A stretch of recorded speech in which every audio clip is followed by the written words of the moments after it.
Good evening, Ram Ram, नमस्कार, जय हिंद। मैं संदीप सिवाज स्वागत करता हूं आप सभी बच्चों का आपके अपने बेहतरीन और शानदार लर्निंग प्लेटफॉर्म पर। उम्मीद करता हूं आप और आपका परिवार एकदम स्वस्थ होगा, तंदुरुस्त होगा और आप लोग खाकी वर्दी की तैयारी में जी जान से जुटे हुए होंगे। जितने भी बच्चे मेरे साथ आज के सेशन में लाइव जुड़ते जा रहे हैं, एक बार फटाफट मेरे को बता दीजिएगा ऑडियो वीडियो एकदम परफेक्ट है, क्लियर है, ओके है और बेटा सब कुछ परफेक्ट है। तो स्टार्ट करते हैं आज एक नया चैप्टर जिसका नाम होगा drainage system of India, Bharat का अपवाह तंत्र। बच्चों, हम दो बड़े टॉपिक कंप्लीट कर चुके हैं ज्योग्राफी के अंदर और एक ये भी बड़ा टॉपिक है। इसके बाद जो टॉपिक है ना, वो बड़े टॉपिक नहीं आएंगे, बल्कि डेली का एक टॉपिक आपका क्लास में कवर होना स्टार्ट होगा।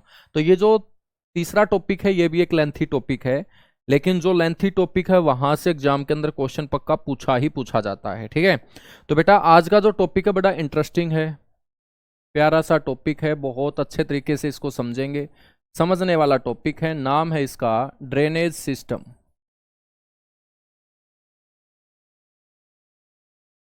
यानी कि अपवाह तंत्र।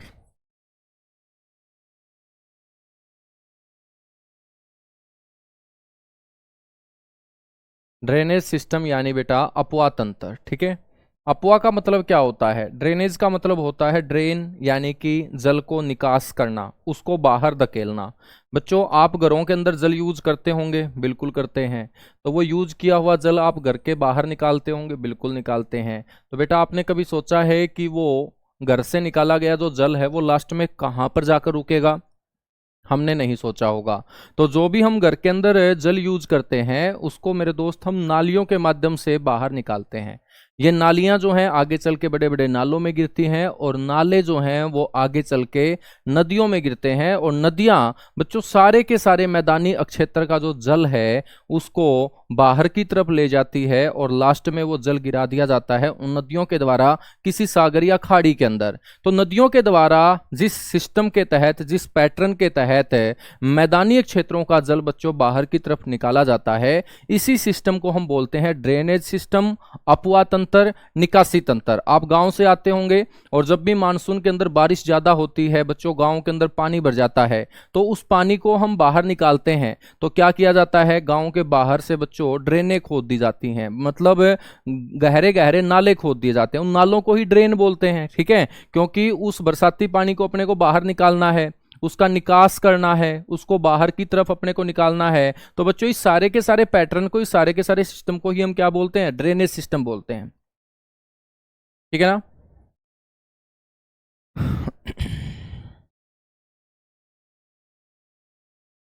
ठीक है भाई, देखो एक दो बच्चा है ना स्टार्टिंग में आते ही परेशान कर देता है, क्या बताऊं यार तुम्हें। ठीक है, सर जी जल्दी जल्दी करवा दो। बेटा कभी भी तुम ये नहीं बोलते हो कि सर अच्छा करवा दो, तुम सर जल्दी जल्दी करवा दो। जल्दी जल्दी करवा के कहाँ जाओगे तुम? चांद पे जाना है क्या तुम्हें? मतलब मैंने जल्दी जल्दी करवा भी दिया, कोई चैप्टर मेरे से छूट गया, फिर क्या करोगे? फिर तुम गोले भरते हुए याद रखोगे कि यार हमारी ही गलती थी, हमने ही जल्दी जल्दी बोला था। क्योंकि यहां मौका एक बार मिल रहा है ना, तो थोड़ा सा आप पेशेंस के साथ रहिएगा। और जिसको ज्यादा जल्दी है ना बेटा, वो किताबों से पढ़ना स्टार्ट कर दो।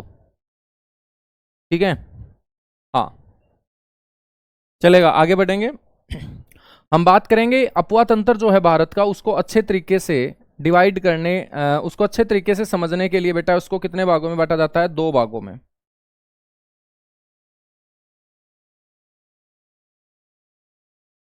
ये बात मेरे भी समझ में आती है ना कि जल्दी जल्दी करवाना है, ये बात मेरे को भी पता है कि भाई सिलेबस पेपर से पहले करवाना है। या तुम ही बताओगे सारी की सारी बातें मेरे को? दो भागों में विभाजित है बेटा। ये जो दो भाग हैं ये कौन से होंगे? एक को हम बोलेंगे हिमालयन अपवाह तंत्र।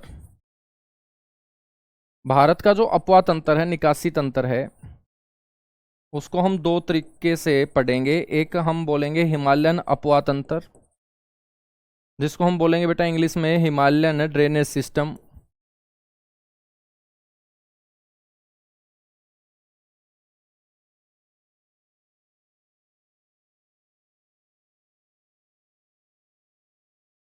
Himalayan drainage system. और दूसरा जो होगा आपका वो होगा प्रायद्वीपीय भारत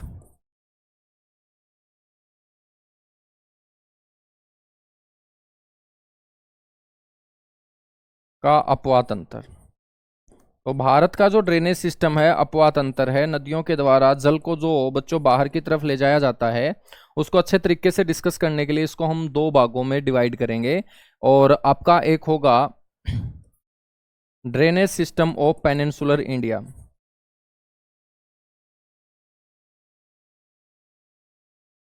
ड्रेनेज सिस्टम ऑफ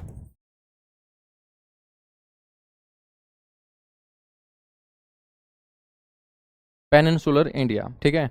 हम बात करें बेटा हिमालयन अपवा तंत्र की, तो हिमालयन अपवा तंत्र में याद रखिएगा एक बड़ा सिस्टम पढ़ेंगे जिसको हम बोलेंगे इंडस रिवर सिस्टम। इसको हम बोलेंगे इंडस रिवर सिस्टम, यानी कि हिंदी में बोलेंगे सिंधु नदी तंत्र। क्या बोलेंगे इसे? सिंधु नदी तंत्र। दूसरा है ब्रह्मपुत्र रिवर सिस्टम।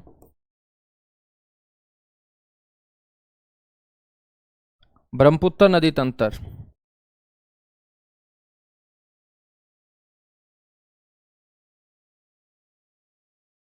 कई बच्चे तो इतनी जल्दबाजी किए हुए हैं कि सिलेबस से ही नौकरी मिलेगी, जो सिलेबस पहले कवर करेगा उसी को बच्चों एसएससी वाले बुलाएंगे दिल्ली स्पेशल, उसका स्वागत करेंगे कि भाई साहब तूने सबसे पहले सिलेबस किया था तो तेरे को एक नौकरी हम दे देते हैं।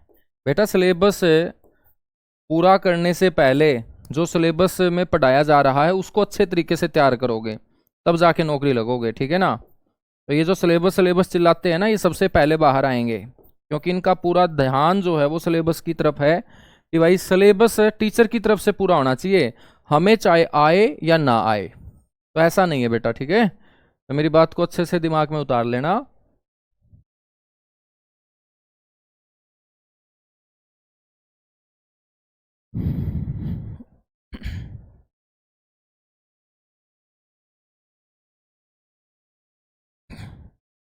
समझ में आई बात?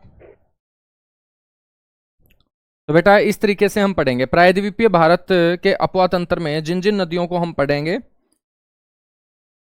वो आपकी बड़ी नदियां हैं, जिसमें एक गोदावरी नदी आएगी,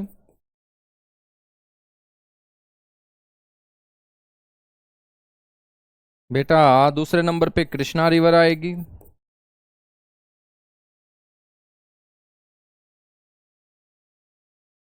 नर्मदा और तापी नदी आएगी, नर्मदा और तापी नदी आएगी। चौथे नंबर पे हम जिक्र करेंगे कावेरी नदी आएगी,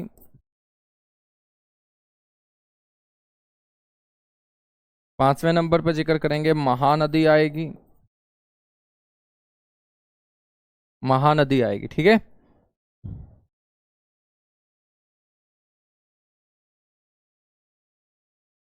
तो सबसे पहले बेटा हम बात करेंगे हिमालयन अपवा तंत्र की, और हिमालयन अपवा तंत्र में सबसे पहले जो नदी मैं आप लोगों को पढ़ाने जा रहा हूं उसका नाम है इंडस रिवर सिस्टम। तो हेडिंग डाल लीजिएगा फटाफट, इंडस रिवर सिस्टम। बिना किसी देरी के फटाफट हेडिंग डाल लीजिएगा, इंडस रिवर सिस्टम, सिंधु नदी तंत्र। बेटा सिंधु नदी तंत्र का मतलब है कि इसके अंदर जो मुख्य नदी के रूप में हम पढ़ेंगे वो सिंधु नदी को पढ़ेंगे, और इसके अलावा सिंधु नदी के अंदर जो भी दाएं तरफ से बाएं तरफ से राइट हैंड साइड से लेफ्ट हैंड साइड से अपना पानी गिराकर सिंधु नदी को आगे बढ़ने का सहारा लगाएगी।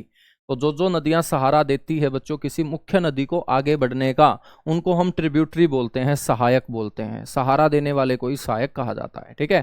तो बच्चों अब हम बात करेंगे यहां इंडस रिवर सिस्टम की। मान के चलिएगा, अब मानना है, ठीक है, अब मान के चलिएगा बेटा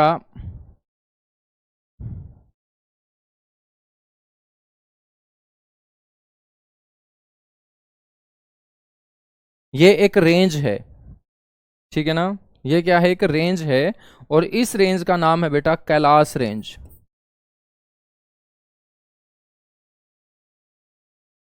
कौन सी रेंज? कैलाश रेंज, कैलाश श्रेणी। और आपसे कोई ये पूछ ले कि भाई कैलाश श्रेणी जो है वो कौन से हिमालय का हिस्सा है, तो ये हमने कहां पढ़ी थी? ट्रांस हिमालय में,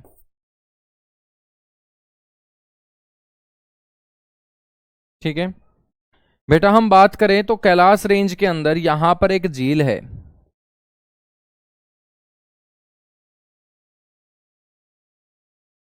और इस झील का नाम है मानसरोवर झील।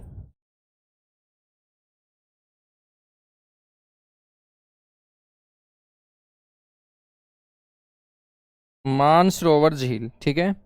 और बेटा इसी मानसरोवर झील के नजदीक एक ताल है, इस ताल को बोलते हैं राक्षस ताल। क्या बोलते हैं? राक्षस ताल। बेटा इस मानसरोवर झील के निकट एक ग्लेशियर है बहुत बड़ा। इस मानसरोवर झील के निकट क्या है? एक ग्लेशियर है बहुत बड़ा। उस ग्लेशियर का नाम है चिमायुंगडुंग ग्लेशियर। यहां पर एक बहुत बड़ा ग्लेशियर है कैलाश रेंज के अंदर, और इस ग्लेशियर का नाम क्या है? चिमायुंगडुंग।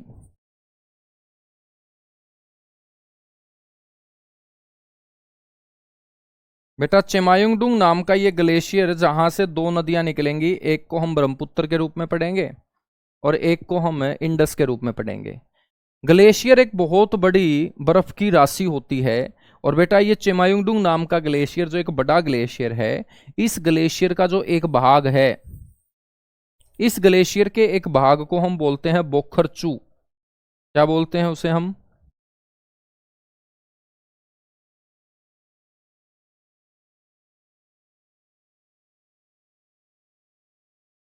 बेटा उसे हम बोखरचू बोलते हैं। क्या बोलते हैं?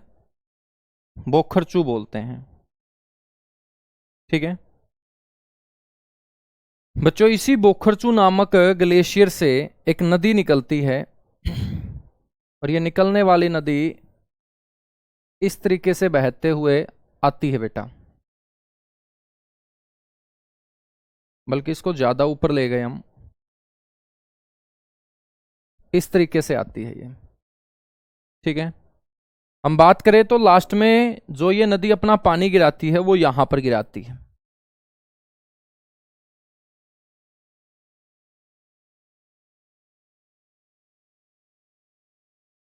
और लास्ट में ये जहां पर अपना पानी गिराती है बेटा, उसे बोलते हैं अरेबियन सी।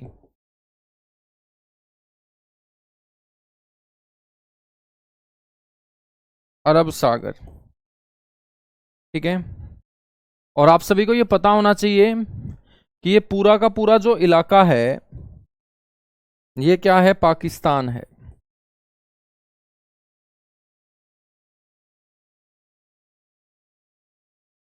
और पाकिस्तान का बेटा ये कौन सा प्रांत है जहां से मैं इसको गुजार रहा हूं? इसको बोलते हैं सिंध प्रांत। तो सिंधु नदी के पास बसा हुआ प्रांत क्या कहलाएगा? सिंध प्रांत कहलाएगा, ठीक है। बच्चों इस बोखरचू नामक क्षेत्र से निकलकर जो आपका तिब्बत का क्षेत्र है, कैलाश रेंज में आता है, ट्रांस हिमालय का ये हिस्सा है, यहां से एक नदी निकलती है। निकलने वाली इस नदी को बेटा कहा जाता है सिंधी खंबान।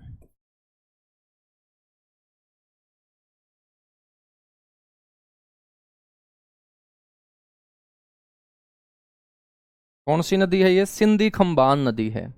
बेटा मैं आपसे पूछूं कि ये सिंधी खंबान नाम की जो नदी, जिसको आगे चल के हम सिंधु बोलेंगे, इसका ये नाम कौन से क्षेत्र में है जहां से ये निकल रही है? और निकल रही है कौन से क्षेत्र से? तिब्बत क्षेत्र से। तो तिब्बत क्षेत्र के अंदर इसे क्या बोलते हैं? सिंधी खंबान बोलते हैं, ठीक है ना। बेटा हम बात करें तो ये जो सिंधी खंबान है, इसका मतलब क्या होता है? इसका मतलब होता है शेर का मुंह।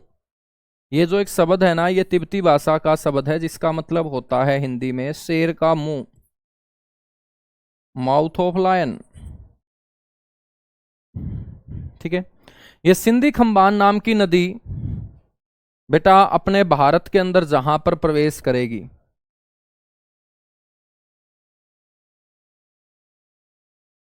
ठीक है, उस जगह का नाम है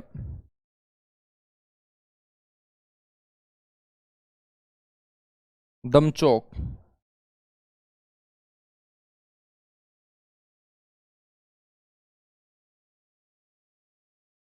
और दमचौक किसका पार्ट होगा बेटा? लद्दाख का, ठीक है। तो यहां से क्वेश्चन आपका ये बना कि बताइएगा भाई, सिंधु नदी जो है वो भारत में प्रवेश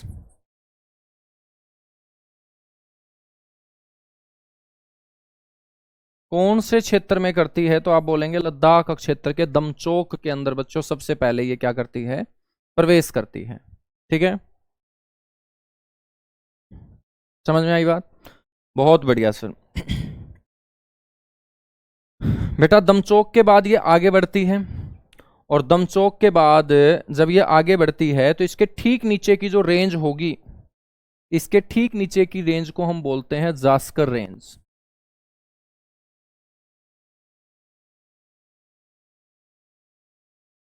कौन सी रेंज बोलेंगे इसको? जास्कर रेंज।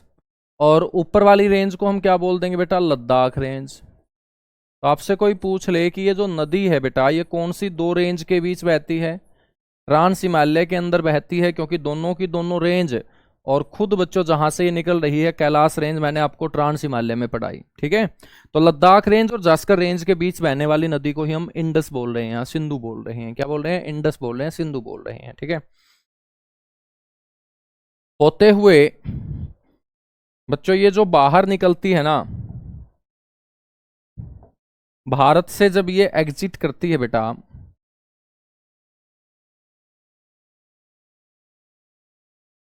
तो इस जगह का नाम है चिल्लास।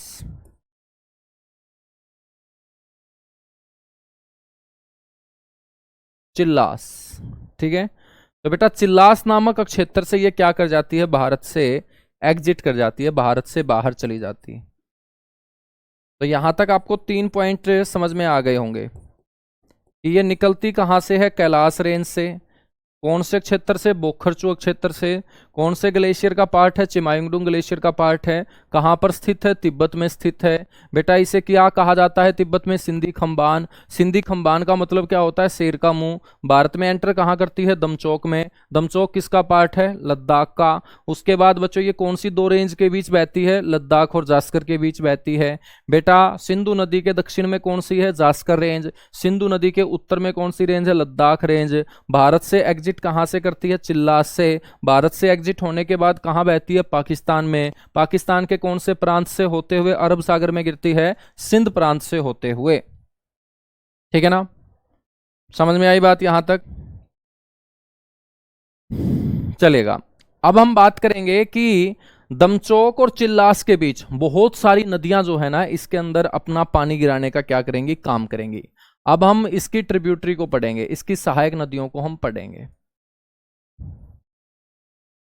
ठीक है, एक बार मैं ये भी साफ कर रहा हूं यहां से, क्योंकि बहुत सारी नदियां हम पढ़ने वाले हैं।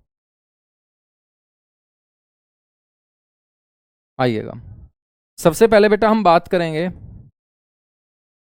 यहां पर एक ग्लेशियर है।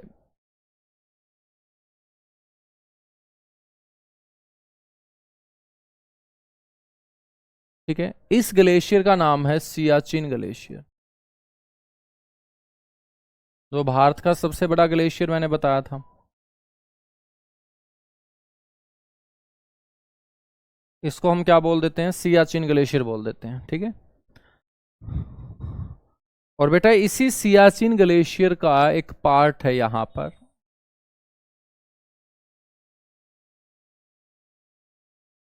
इसको हम बोलते हैं रीमो ग्लेशियर।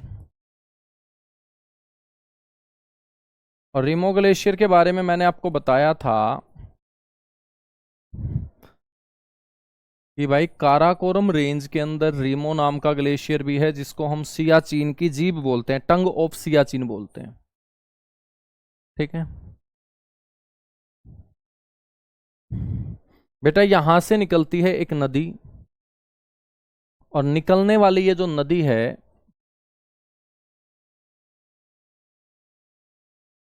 ये अपना पानी गिरा देती है सिंधु के अंदर। ठीक है ना, इस नदी का नाम क्या है? इस नदी का नाम है बेटा शोक नदी।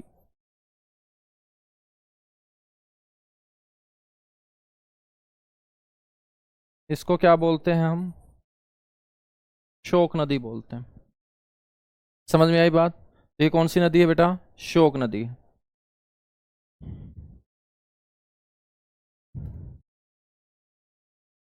समझ में आई बात? बेटा ये मैप ही तो है। जब मैंने आपको बोला है कि इस क्षेत्र को तिब्बत मान लो, अब बेटा तिब्बत श्रीलंका के पास थोड़ी पड़ता है, तुम्हें ये पता होना चाहिए ना कि तिब्बत कहाँ पड़ता है भाई साहब। लद्दाख हिमाचल प्रदेश के राइट हैंड साइड में, नेपाल के ऊपर, ये सारा का सारा तिब्बत क्षेत्र ही तो है। ठीक है ना? तो ये आप मैप ही तो मान के चलो, क्योंकि इसके अंदर एक बहुत बड़ा जाल आएगा नदियों का। तो बच्चों वो नदियों का जाल है जो हम छोटा सा एक मानचित्र यहां लगाएंगे उसमें नहीं आएगा। ठीक है? तो इन चीजों को समझना पड़ेगा। ठीक है? हाँ, कल को तुम बोलोगे कि सर नदी के अंदर हमें पानी में उतार के समझा के लेके आओ, कि सर जब तक हम पानी में उतरेंगे नहीं तब तक हमारे समझ में आएगा नहीं। ठीक है बेटा? तो शोक नदी है ये, समझ में आई बात? तो शोक नदी ने पानी गिरा दिया किसके अंदर? सिंधु नदी के अंदर। यहां तक बातें समझ में आ गई? आ गई। आगे आ जाओ बेटा। ये कौन सा ग्लेशियर मैंने आपको बताया था? सियाचिन ग्लेशियर। और इस सियाचिन ग्लेशियर से आगे चल के एक और नदी निकलती है, और वो नदी अपना पानी गिरा देती है किसके अंदर बेटा? शोक के अंदर। और जिस नदी ने ये पानी गिराया है ना, इस नदी को हम बोलते हैं नुब्रा।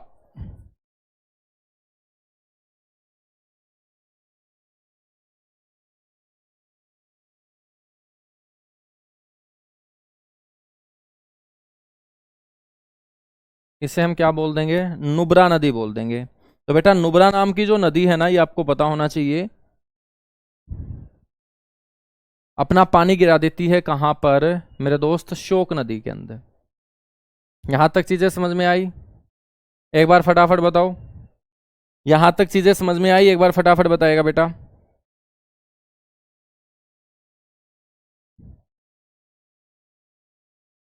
ठीक है।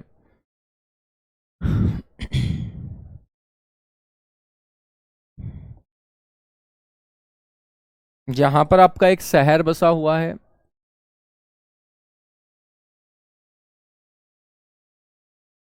जिसका नाम होगा ले। क्या होगा? ले। बेटा आगे चल के हम बात करेंगे तो यहां एक क्षेत्र है जिसका नाम है गिलगित। और इसी गिलगित क्षेत्र से एक नदी निकल के आएगी जो अपना पानी सिंधु नदी के अंदर गिराने का काम करेगी। पाक ऑक्यूपाइड कश्मीर पीओके के एक क्षेत्र गिलगित से निकलने वाली एक नदी अपनी सिंधु नदी के अंदर पानी गिराने का कर देती है बेटा काम, और इस नदी को हम बोल देंगे गिलगित रिवर।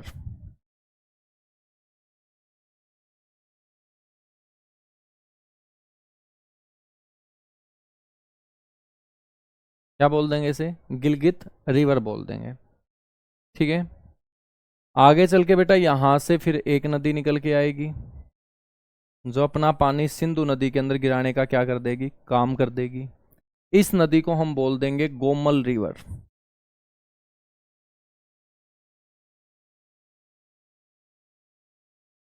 कौन सी रिवर? गोमल रिवर। ठीक है बेटा? हम बात करेंगे यहां हिंदू कुश पर्वत के पास से। ये हिंदू कुश पर्वत अफगानिस्तान और पाकिस्तान के बॉर्डर के ऊपर है बेटा। हिंदू कुश पर्वत। और इसी हिंदू कुश पर्वत से बच्चों एक नदी निकल के आएगी,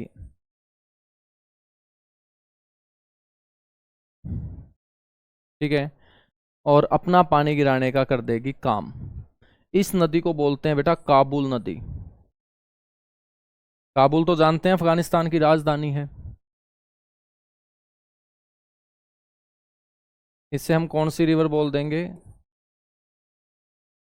काबुल रिवर बोल देंगे। ठीक है? तो ये सारी की सारी नदियां जो मैंने आपको बताई हैं, ये वो नदियां हैं जो सिंधु नदी के अंदर क्या गिराती हैं? पानी गिराती हैं। क्या गिराती हैं? पानी गिराती हैं। ठीक है ना? नाम याद रखने हैं भाई नरेश, बाकी कुछ याद नहीं रखना। ठीक है ना? हाँ, नाम याद रखना है, बाकी कुछ याद नहीं रखना। समझ में आई बात?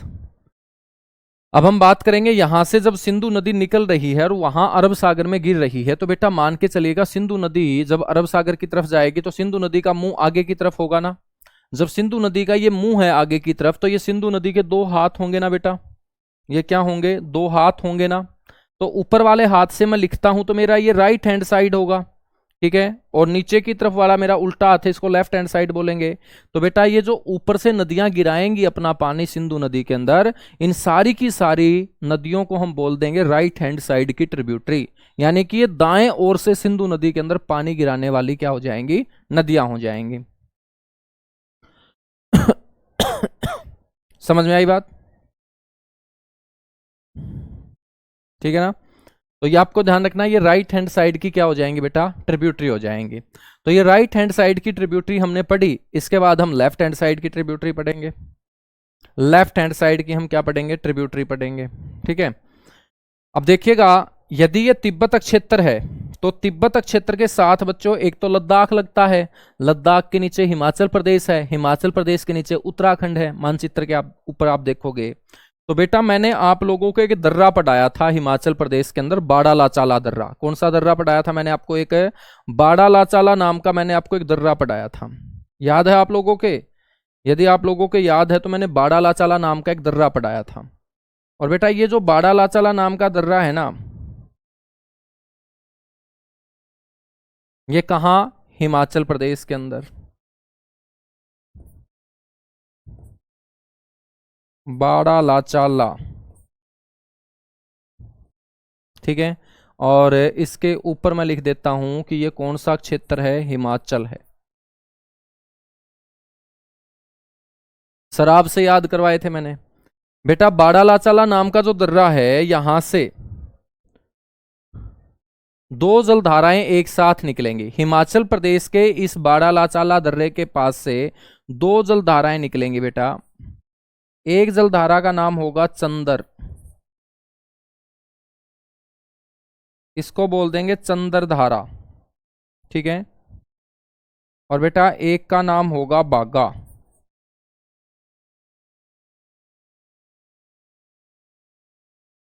एक का नाम क्या होगा, बागा। ये सारे के सारे मैं लिख के भी आप लोगों को बताऊंगा, ठीक है, लिख के भी बताऊंगा। थोड़ा सा कलेजा आप थाम के बैठो बेटा, एक एक चीज मैं आप लोगों को समझा रहा हूं, ठीक है ना।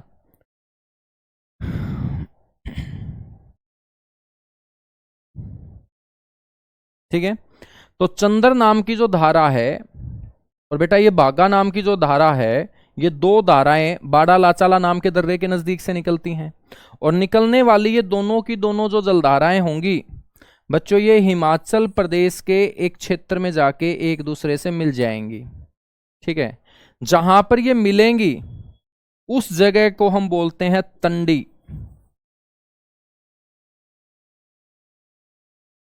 क्या बोल देंगे उसे, तंडी। एक आपने मंडी सुना होगा, मंडी भी हिमाचल प्रदेश में है, और एक तंडी, तंडी भी हिमाचल प्रदेश में है, ठीक है ना। तो बेटा तंडी नाम की जगह के ऊपर हिमाचल प्रदेश में ये चंदर नाम की एक धारा बागा नाम की धारा के साथ मिल जाती है। और मिलते ही बेटा इसको हम बोलते हैं चंद्रभागा। क्या बोलते हैं, चंद्रभागा। और यही चंद्रभागा जो है ना, ये कौन सी नदी होगी, चिनाब नदी होगी। कौन सी नदी होगी बेटा, चिनाब नदी, ठीक है। ये चिनाब नदी यहां से निकलती है, हिमाचल प्रदेश में बहते हुए, जम्मू कश्मीर वाले क्षेत्र में बहते हुए ये यहां पहुंच जाती है बेटा, पाकिस्तान के अंदर पहुंच जाती है ये। तो चिनाब नदी कहां तक बहती है, पाकिस्तान तक,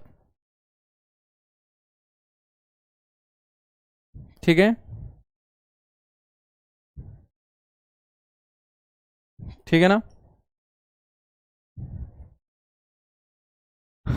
अब ये कौन सी नदी हमने बहा दी है, चिनाब नदी हमने बहा दी है। मैं आप लोगों को सारी की सारी चीजें समझाऊंगा, एक बार तुम थोड़ा सा मेरा साथ दो। मेरा साथ देने का मतलब है तुम लिखना बंद करो, कमेंट करना बंद करो, सिर्फ तुम सुनो मेरी बातों को, आंखों को अपनी मोबाइल स्क्रीन के ऊपर जमाए रखो। मैं कैसे कैसे नदियों को बहा रहा हूं, बस तुम्हारा इतना काम है उनको अच्छे से देखना, बस याद करवाना मेरा काम है, मैं याद करवा दूंगा। क्या क्या क्वेश्चन पूछेगा वो मैं आपको बता दूंगा। तो तुम यदि मेरे से एडवांस आगे भागोगे ना बेटा, फिर समझ में नहीं आएगा, क्योंकि मैं आपको बहुत डीपली लेके चल रहा हूं चीजों को। क्योंकि एसएससी के अंदर इसी लेवल के क्वेश्चन आपके दिल्ली पुलिस में पूछे जाएंगे। दिल्ली पुलिस में कभी हल्के क्वेश्चन नहीं पूछे जाते हैं, और हल्के क्वेश्चन पूछ भी लिए और वो उसको आप ठीक भी कर दोगे तो उसको तो पूरे भारत के बच्चे ठीक करके आएंगे। अब मान ले भारत में कितने राज्य है ये पूछ ले और तुम ठीक करके खुश हो रहे हो कि मैंने बता दिया 28 राज्य हैं, तो बेटा तुमने कोई तीर थोड़ी मार लिया है वो तो भारत का हर एक बच्चा जो दिल्ली पुलिस का फार्म भर के आया होगा, पेपर दे के आया होगा, वो सारे बच्चे ही बता के आएंगे 28 राज्य है। तो उसमें हमें थोड़ा प्लस पॉइंट थोड़ी मिलेगा, हमें प्लस पॉइंट मिलेगा यहां पर। यदि उसने पूछ लिया कि चंदर और बागा दोनों जलधाराएं हिमाचल प्रदेश के कौन से स्थान पे मिलती है, तब हम बताएंगे तंडी में मिलती है। कहाँ मिलती है? तंडी में, ठीक है ना। तो थोड़ा सा एक बार कमेंट करना बंद करो और इसके ऊपर फोकस करो। तो हम कहाँ आ चुके हैं? पाकिस्तान में आ चुके हैं। किसको लेके? चिनाब को लेके। कहाँ से निकली चिनाब? हिमाचल प्रदेश में। कौन से दर्रे के नजदीक से? बड़ा लाचला दर्रे। यहां से कितनी जलधाराएं निकली? 2 जलधाराएं, एक चंदर एक बागा, दोनों को जोड़ दो क्या बन जाएगी? चंद्रबागा। चंद्रबागा को क्या बोलते हैं? चिनाब। और बच्चों ये दोनों जलधाराएं एक दूसरे के साथ मिली कहां पर? तंडी के अंदर। कहां मिली? तंडी के अंदर मिली, ठीक है ना। अब हम बात करेंगे कि बेटा कश्मीर के अंदर जो है ना, कश्मीर के अंदर एक झील है यहां।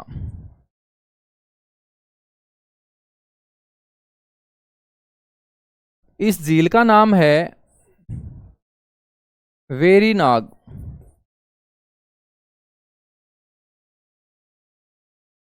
या शेषनाग।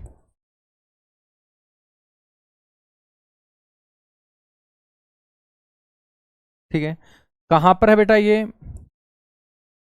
Sir J&K।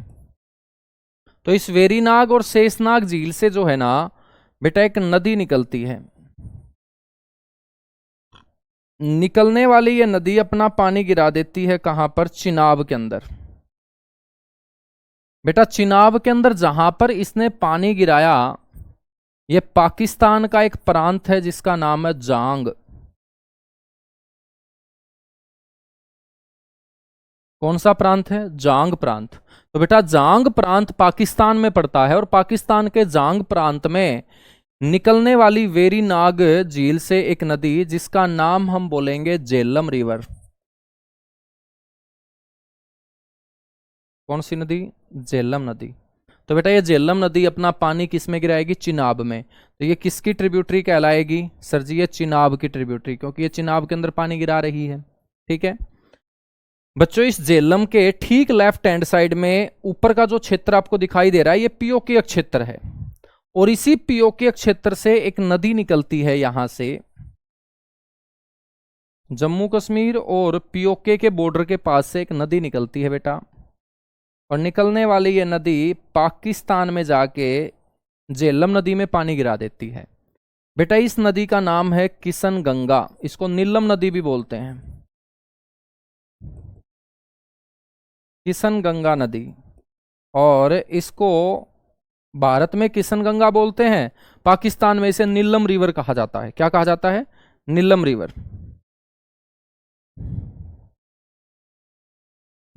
ठीक है ना। बिल्कुल भाई बिल्कुल। देखो अंजलि नाम की लड़की बोल रही है सर कि एक नौकरी के लिए क्या क्या करना पड़ता है। तो बेटा वो नौकरी आप ये भी तो देखिएगा कि कितने करोड़ लोगों में से आप वो भाग्यशाली बनोगे जिसको ये नौकरी मिलेगी, ठीक है ना। तो बेटा यदि आज हम 145 करोड़ भारतीय हैं और 145 करोड़ भारतीयों में से बेटा जो ये पद निकले हैं दिल्ली पुलिस के, उनमें यदि आप शामिल होंगे तो समझ लीजिएगा कि आप कितने मेहनती होंगे, कितने भाग्यशाली होंगे। एक बार उस आंकड़े को उठा के देखो, है ना। और जब 145 करोड़ में अपने को बच्चों खाकी वर्दी पहनने वाले बच्चों में शामिल होना है, तो ये तो कुछ भी नहीं है उसके आगे। 145 करोड़ को चीरते हुए जब हम खाकी वर्दी की तरफ बढ़ेंगे तो उसके लिए तो ये कुछ भी नहीं है, ठीक है। तो एक एक शब्द मैं आप लोगों को समझा रहा हूं, बता रहा हूं। तो बेटा किशन गंगा नाम की नदी ने पानी किस में गिराया है? झेलम के अंदर। तो ये किसकी ट्रिब्यूटरी कहलाएगी? झेलम की ट्रिब्यूटरी। झेलम ने पानी किस में गिराया है बेटा? झेलम ने पानी गिराया है गुरुजी चिनाब में। तो झेलम किसकी ट्रिब्यूटरी कहलाएगी? चिनाब की, ठीक है। यहां तक बातें समझ में आई? बिल्कुल समझ में आई सर। आगे आ जाओ फिर।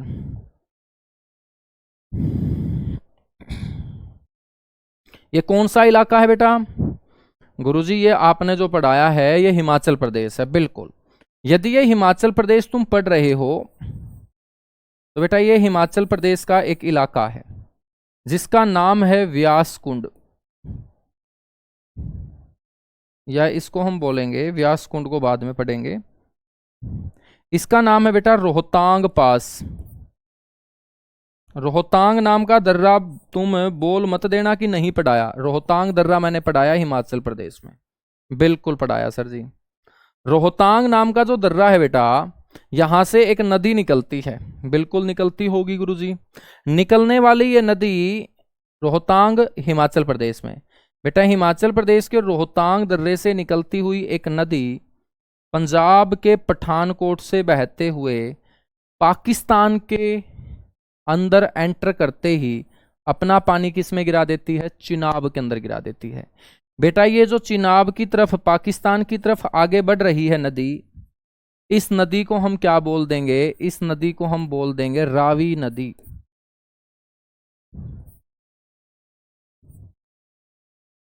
तो रावी नदी ने भी अपना पानी कहाँ गिराया है गुरुजी? अपना पानी रावी नदी ने भी चिनाब में गिराया है। किस में गिराया है? चिनाब में।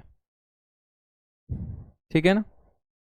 हाँ, गोमल भी जो आएगी बेटा, ये पीओके क्षेत्र से ही निकल के आएगी गोमल रिवर। ठीक है ना?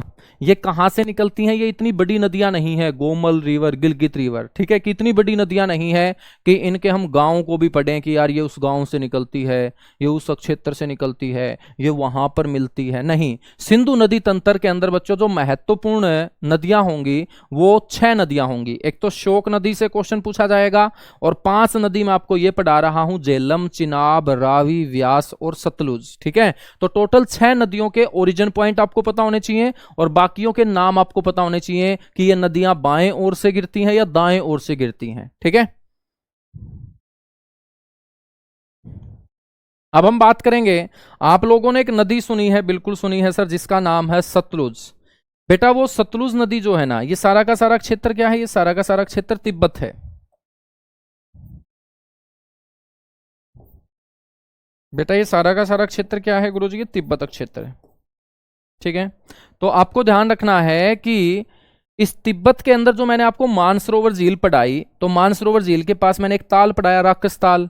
बेटा इसी राक्षस ताल से एक नदी निकलती है।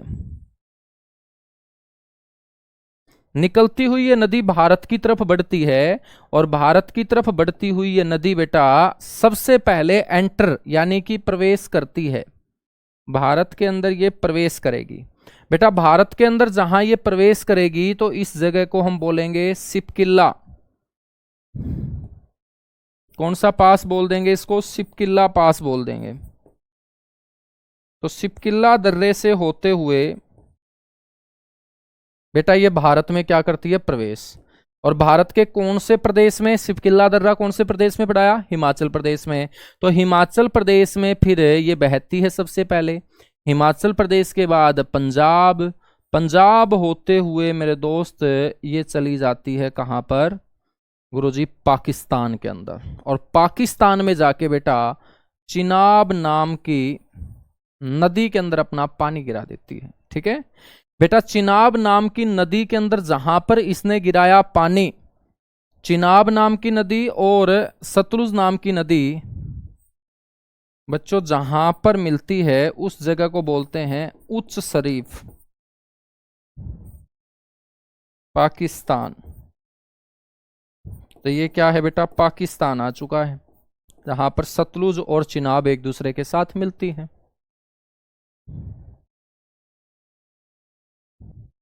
हिमाचल प्रदेश के बाद पंजाब, पंजाब के बाद बेटा चीन तो आएगा नहीं, पाकिस्तान ही आएगा। ठीक है? थोड़ा सा दिमाग के ऊपर यार तुम मतलब दबाव दिया करो यार, इस दिमाग को तुमने खुला छोड़ दिया है। तुम्हें यही नहीं पता कि पंजाब के साथ सीमा किसकी लगती है? तो जब मैंने पड़ोसी पढ़ाए थे तो उसमें तुम्हें क्या पढ़ाया था? तो बेटा जब मैंने पड़ोसी पढ़ाए थे तो उसमें मैंने सीमा ही तो बताई थी कि पंजाब के साथ पाकिस्तान की सीमा लगती है। तो जब पंजाब से नदी जाएगी आगे तो पाकिस्तान में ही जाएगी, नेपाल में थोड़ी जाएगी यार। हैं बेटा? दिमाग के ऊपर कोई बिरड़ वगैरह लड़की गए? मोटा हो गया मेरे ख्याल से, दिमाग सूज गया है ना? जब तुम्हें स्टार्टिंग से मैंने ये बेसिक बेसिक चीजें बताई हैं, तो ये किसके लिए बताई हैं कि भाई किसकी सीमा किसके साथ लग रही है, ताकि जब भी हम पर्वत पढ़ें, जब भी हम खेती बाड़ी करें, जब भी हम नहरें पढ़ें, जब भी हम नदियां पढ़ें, जब भी हम झील पढ़ें, तो तुम्हारे दिमाग में आना चाहिए ना।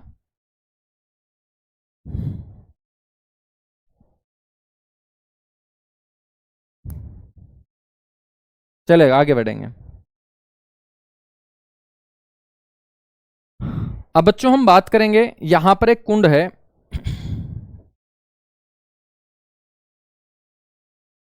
यहां पर एक कुंड है बेटा, इस कुंड का नाम है व्यास कुंड।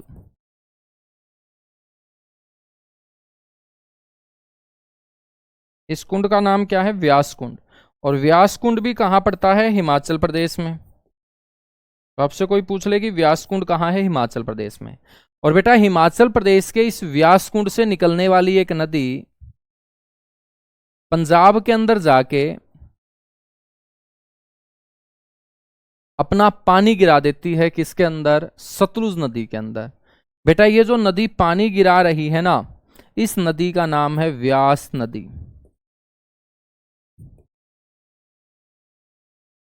कौन सी नदी? व्यास नदी। ठीक है, यहां तक बातें समझ में आई? बिल्कुल। बेटा मैं आपसे पूछूं कि यह पाकिस्तान का उच्च शरीफ क्षेत्र है, जहां पर 5 महत्वपूर्ण नदियों का पानी इकट्ठा हो चुका है, जिसमें झेलम है, चिनाब है, बेटा रावी है, व्यास है, सतलुज है। ऐसे सीक्वेंस में याद रखेंगे, झेलम, चिनाब, रावी, व्यास, सतलुज। ठीक है, और व्यास किसकी ट्रिब्यूटरी है? सतलुज की। बेटा हम बात करें तो यहां पर चिनाब की ट्रिब्यूटरी कौन सी हो जाएंगी? एक झेलम हो जाएगी, और एक कौन सी हो जाएगी? आपको याद रखना है, रावी हो जाएगी। क्या हो जाएगी? रावी। तो जब इन 5 नदियों का पानी यहां पर इकट्ठा हो चुका है, तो मेरे दोस्त इससे आगे जब ये नदियों का पानी बहेगा, तो बहने वाले इस पानी को बेटा हम बोलेंगे पंचनद। क्या बोलेंगे? पंचनद नदी। तो इसका नाम हो जाएगा पंचनद नदी। तो ये आपको समझ में आना चाहिए, इसका नाम क्या होगा? पंचनद नदी। ठीक है ना? और बेटा ये पंचनद नाम की नदी आगे चल के पाकिस्तान का एक स्थान है, जहां ये पानी सारा का सारा नदियों का सिंधु नदी के अंदर पड़ जाता है। बेटा इस स्थान को हम बोलते हैं मिथनकोट।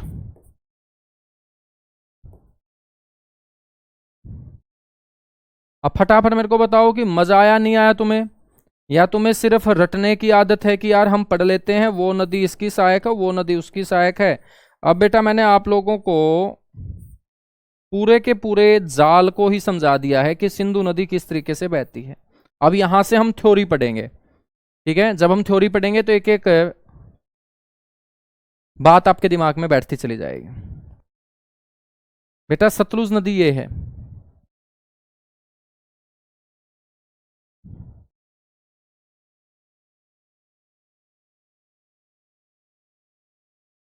जो राक्षस ताल से निकल के आ रही।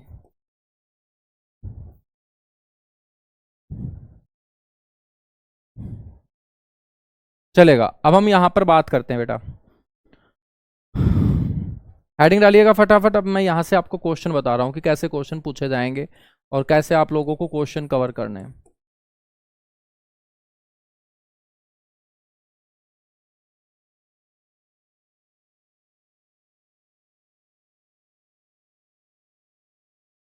सिंधु नदी। सबसे पहले तो आप लोगों को पता होना चाहिए कि सिंधु नदी जो है बेटा वो किस प्रकार की नदी है। एक बारहमासी नदी है। ठीक है, और ये बारहमासी नदी कोई आज से नहीं बह रही, बल्कि ये ऋग्वेद के समय से बह रही है। तो आपको पता होना चाहिए कि ऋग्वेद काल की सबसे महत्वपूर्ण नदी है ये।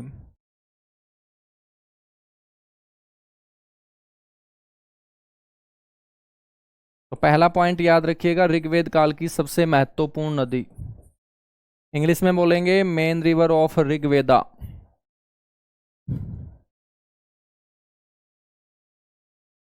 तो main river of Rigveda.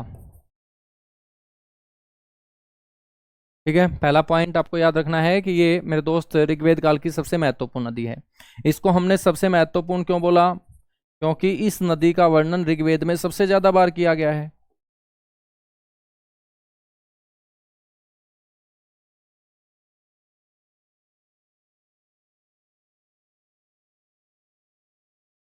Rigveda में इसका वर्णन बेटा सबसे ज्यादा बार किया गया है। ठीक है, नेक्स्ट आपको ध्यान रखना है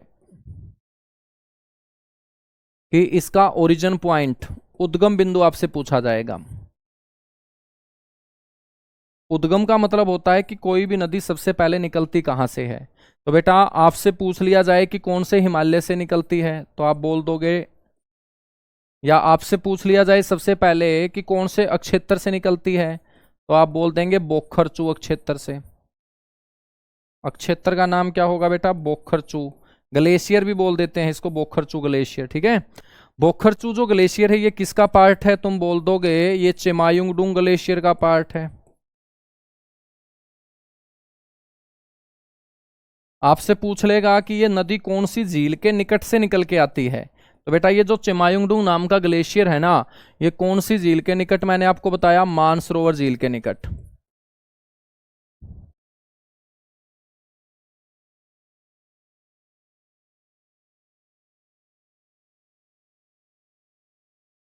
ठीक है। और ये चेमायुंगडुंग ग्लेशियर बेटा आपसे पूछ ले कि कौन सी रेंज का पार्ट है, तो आप लोग बता दोगे कि कैलाश रेंज का पार्ट है।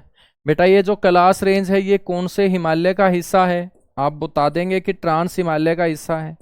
और आपसे पूछ ले कि ये जो सारा का सारा क्षेत्र फैला हुआ है ये कहाँ फैला हुआ है, आप बोल देंगे ये तिब्बत में फैला हुआ है। और बेटा तिब्बत किसका पार्ट है? चीन का पार्ट है।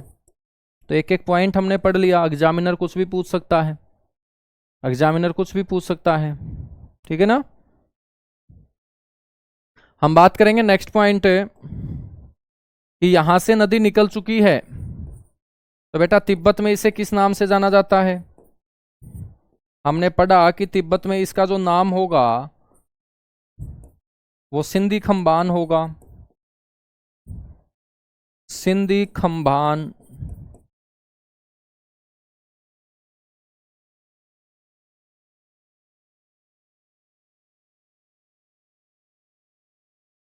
बेटा उसके बाद ये भारत में क्या करेगी? एंटर करेगी। भारत में प्रवेश कहां पर करती है? तो तुम बोल दोगे भारत में ये प्रवेश करती है सर जी दमचौक के अंदर। दमचौक लद्दाख। फिर आपसे पूछ लेगा बेटा कि ये कौन सी रेंज के बीच बहती है, तो मैंने आपको बताया दो रेंज, एक लद्दाख रेंज और दूसरी रेंज कौन सी थी बच्चों? जास्कर रेंज। दोनों की दोनों रेंज कौन से हिमालय का हिस्सा है? ट्रांस हिमालय का। तो मैं आपसे पूछ लूं कि भाई ट्रांस हिमालय में बहने वाली भारत की महत्वपूर्ण नदी कौन सी होगी, तो सिंधु नदी होगी। तो लद्दाख श्रेणी व जास्कर श्रेणी के मध्य, ठीक है, या हम बोल सकते हैं बेटा ट्रांस हिमालय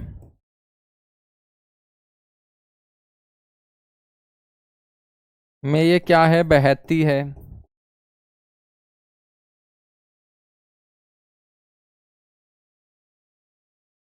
ठीक है।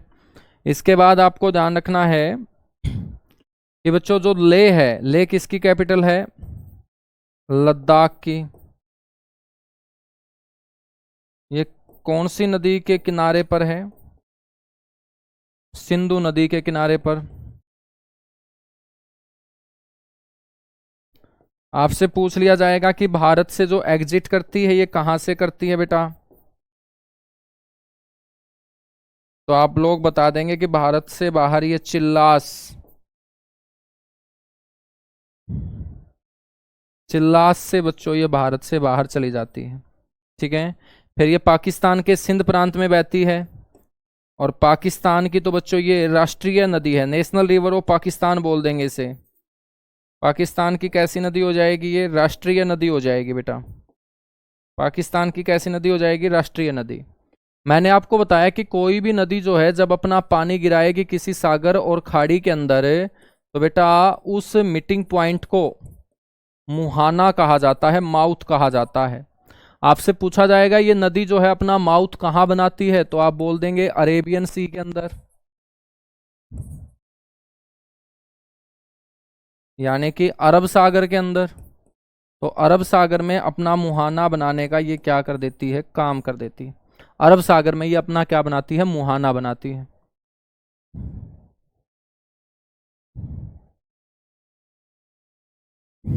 यहां तक बातें क्लियर हुई? बिल्कुल क्लियर हुई। उसके बाद हम बात करें कि सर इसकी टोटल लेंथ कितनी है, तो गुरुजी इसकी टोटल लेंथ है 2880 किलोमीटर।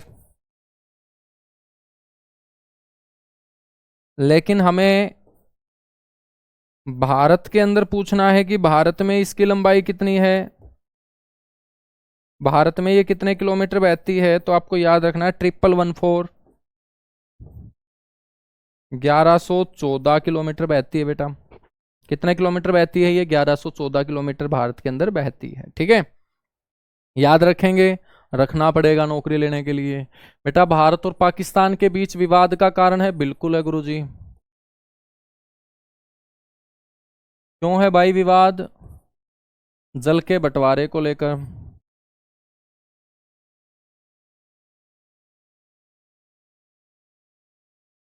विवाद का कारण है बेटा। इस विवाद को फिर खत्म करने के लिए क्या हुआ, एक समझौता हुआ। उस समझौते को हम क्या बोल देते हैं, सिंधु नदी जल समझौता। सिंधु नदी जल समझौता, इंग्लिश में बोलेंगे Indus river water agreement. Indus river water agreement. बेटा ये जो सिंधु नदी जल समझौता हुआ था, आपको पता होना चाहिए कि ये कहां पर हुआ था बेटा, ये पाकिस्तान की राजधानी कराची में। गुरुजी पाकिस्तान की राजधानी तो इस्लामाबाद है, लेकिन बेटा जब समझौता हुआ था उस समय तक पाकिस्तान की राजधानी कराची ही हुआ करती थी। तो गुरुजी कब हुआ था फिर समझौता, बेटा ये समझौता हुआ था 19 सितंबर 1960 को। 19 सितंबर 1960 को। सर जी ये समझौता करवाया होगा तो किसी ना किसी बिचौलिए की भूमिका रही होगी। बेटा बिना बिचौलिए के तो समझौते होते नहीं हैं। ठीक है, तो ये बिचौलिया कौन था, वर्ल्ड बैंक था।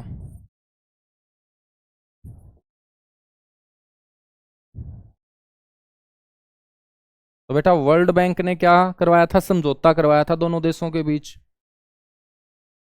ठीक है ना, याद रखेंगे।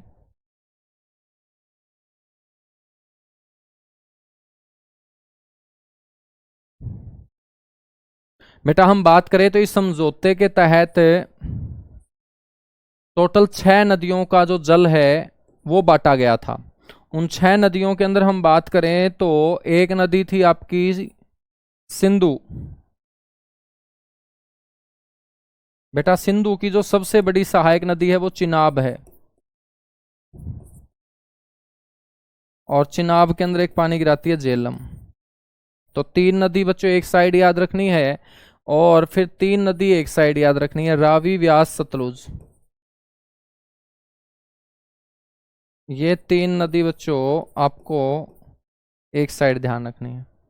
ठीक है, हम बात करें तो कराची के अंदर जो समझौता करने गए हुए थे ना, वो अपने प्रधानमंत्री गए हुए थे पंडित जवाहरलाल नेहरू, और बेटा पाकिस्तान की तरफ से थे पाकिस्तान के राष्ट्रपति। तो ये जो 3 नदियों का पानी है ना, रावी व्यास सतलुज बच्चों, ये भारत को इस समझौते के तहत मिला।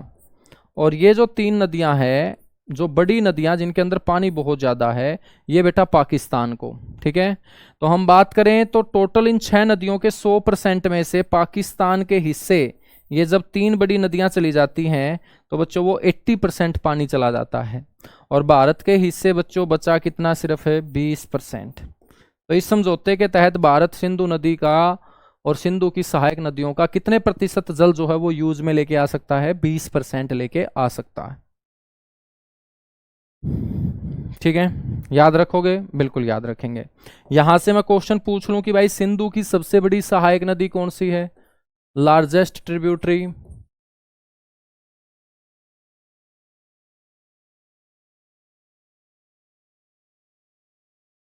सबसे बड़ी सहायक,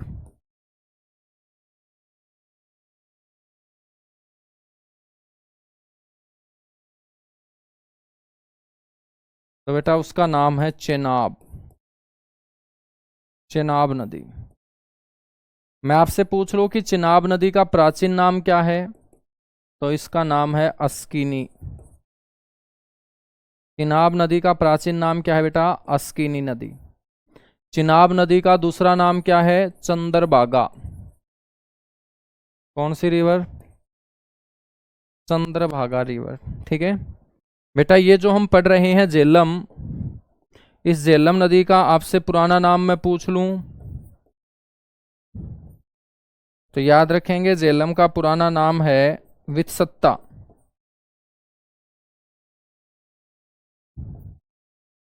या बेटा हम बोल सकते हैं हाइडेस्पिज। तो सिकंदर और पोरस के बीच जो युद्ध हुआ था बेटा, उसको हम हिस्ट्री में हाइडेस्पिज बोलते हैं।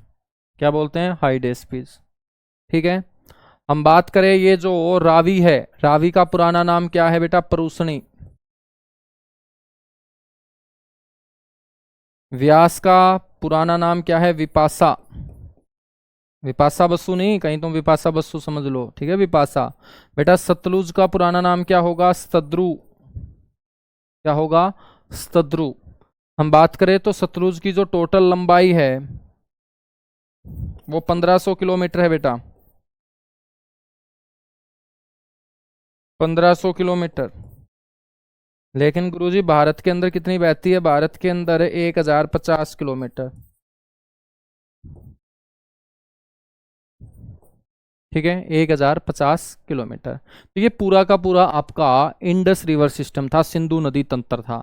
ये सारी की सारी बातें आप लोगों को ध्यान रखनी है। अब यहां से एक क्वेश्चन और आपसे क्या पूछेगा कि भाई सिंधु की राइट हैंड साइड की ट्रिब्यूटरी कौन सी और लेफ्ट हैंड साइड की? तो बेटा मैंने आपको बताया कि ये चीजें रटने की नहीं है। ठीक है, यदि सिंधु नदी इस तरीके से आगे बहती है तो ऊपर वाला हाथ आपका हमेशा सुल्टा होगा, राइट हैंड साइड होगी। तो ये ऊपर से जितनी भी नदियां गिराएंगी पानी सिंधु के अंदर, ये सारी की सारी कहलाएंगी बेटा राइट हैंड साइड की ट्रिब्यूटरी। और ये जो हाथ है मेरा, ये क्या है बेटा? उल्टा हाथ है, लेफ्ट हैंड साइड है। तो ये सारी की सारी जो ट्रिब्यूटरी होंगी, जिसमें झेलम है, चिनाब है, रावी है, व्यास है, सतलुज है, जिनका पानी बच्चों सिंधु नदी के अंदर जाएगा, ये आपकी क्या हो जाएंगी? लेफ्ट हैंड साइड की ट्रिब्यूटरी हो जाएंगी। आपसे पूछा जाएगा पंचनद नाम की नदी कौन से देश में बहती है? तो ये पंचनद नाम की नदी बेटा, इन 5 नदियों का जो जल इकट्ठा हुआ, जो मिठान कोट के अंदर जाके पाकिस्तान में गिराया बच्चों सिंधु नदी के अंदर, तो ये पंचनद नाम की नदी पाकिस्तान में बहती है। समझ में आई बात? यहां तक चीजें क्लियर हुई? हाँ, एक बार आप अपने हाथों से इस तरीके से बच्चों, जो मैंने आप लोगों को ये नदियां जोड़ के बताई हैं, एक एक नदी को आप अपने हाथों से जोड़ के देखो, और फिर मजा ना आए तो मेरे को कल की क्लास में बताना। ठीक है, अब आप लोग इसको सिर्फ देख रहे हो बेटा, अब इसको देखते देखते तुम जो एक एक शब्द अपने हाथों से लिखोगे, इस नदी को अपने हाथों से गुजारोगे, तो बुढ़ापे तक भूल नहीं पाओगे। क्योंकि अपने हाथों से किया गया कोई भी काम बच्चों भूला जा ही नहीं सकता है। लेकिन यदि आप सिर्फ देखते रहोगे, सुनते रहोगे, हाथ को हिलाओगे नहीं, कॉपी पे पेन चलाओगे नहीं, तो बच्चों फिर गोले कैसे भर पाओगे? ठीक है, तो पेपर के अंदर सटीक गोले भरने के लिए अपने को मेरे दोस्त ये प्रैक्टिस, ये अभ्यास करना ही करना पड़ेगा। ठीक है, चलेगा। तो आज के लिए इतना सा ही। बाकी यदि आपका कोई डाउट है तो वह कल की क्लास में, यानी कि कल का मतलब है कल आपका संडे है, तो आप प्रैक्टिस करना। तो मंडे की क्लास में मेरे दोस्त पढ़ेंगे हम सबसे बड़ा नदी तंत्र, जिसका नाम होगा इंडस रिवर सिस्टम। बच्चों जल ही जल नजर आएगा गंगा का, और नदियां ही नदियां नजर आएंगी जो गंगा के अंदर पानी गिराती हुई आप देखेंगे। ठीक है, चलेगा। Thank you, bye bye, love you आप सभी को।